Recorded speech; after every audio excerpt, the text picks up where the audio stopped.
जय श्री राम। शुक्लांबरधरं विष्णुं शशिवर्णं चतुर्भुजं प्रसन्नवदनं ध्यायेत् सर्वविघ्नोपशान्तये। रामाय रामभद्राय रामचन्द्राय वेधसे रघुनाथाय नाथाय సీతాయాః పతయే నమః. వాల్మీకి రామాయణం శ్రీ పుల్లెల శ్రీరామచంద్రుడు గారు తెనుగు చేసినది. అరణ్యకాండం 50వ సర్గలో ఉన్నాం.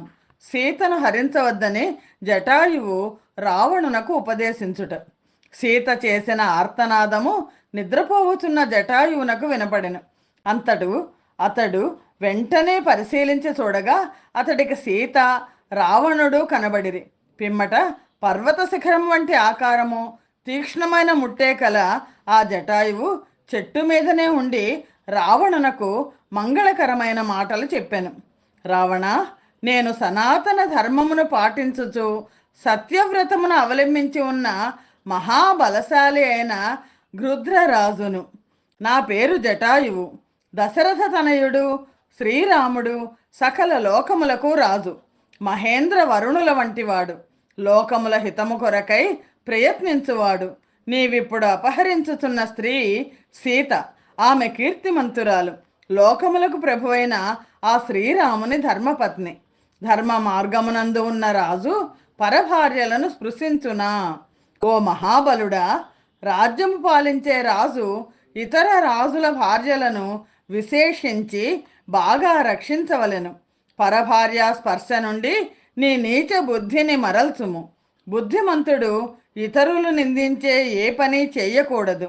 తన భార్యను పరపురుష స్పర్శ నుండి రక్షించుకొనుతున్నట్లు ఇతరుల భార్యలను కూడా రక్షించవలెను. రావణ, అర్థమును గూర్చి కానీ, కామమును గూర్చి కానీ, ధర్మమును గూర్చి కానీ సందేహం కలిగి ఆ సందేహము శాస్త్రముల ద్వారా నిర్ణయించుట సాధ్యము కానప్పుడు శిష్టులు ఆ విషయమునందు రాజునే అనుసరించుచుందురు. ధర్మమునకు, కామమునకు, ద్రవ్యములకు కూడా రాజే ఉత్తమమైన నిధి. ధర్మమైన, పుణ్యమైన, పాపమైన వీటికి రాజే మూలము. రాక్షసరాజా, పాపాత్మునకు స్వర్గారోహణము చేయుటకు ఉపయోగించు విమానము లభించదు.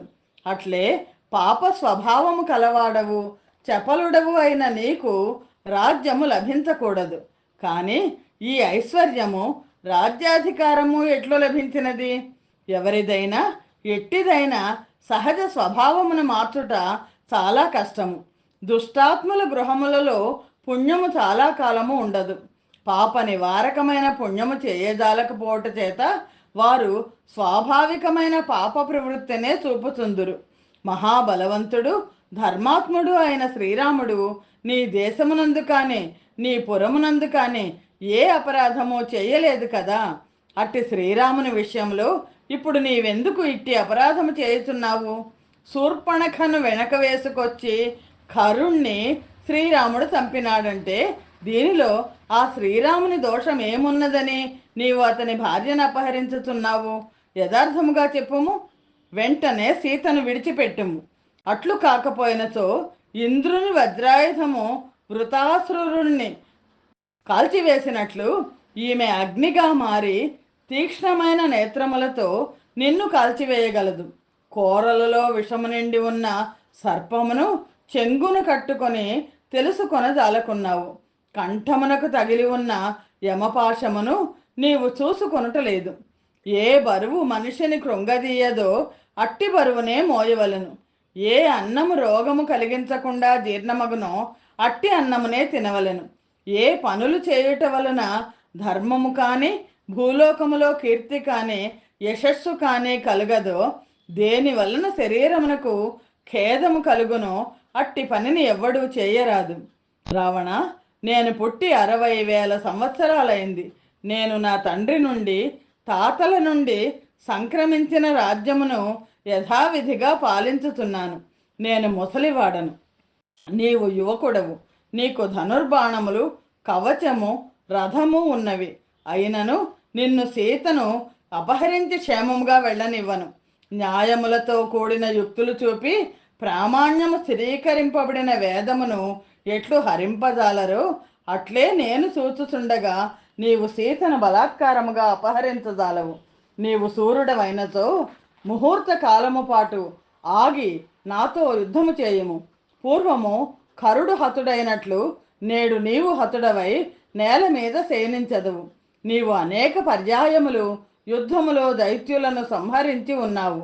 కానీ అట్టి నిన్నే నారచీరలు ధరించి తాపస వృత్తిలో ఉన్న శ్రీరాముడు కొద్ది కాలంలోనే వధించగలడు. నేనేమి చేయగలను? ఆ రాజకుమారులిద్దరూ చాలా దూరమునకు వెళ్ళిపోయినారు.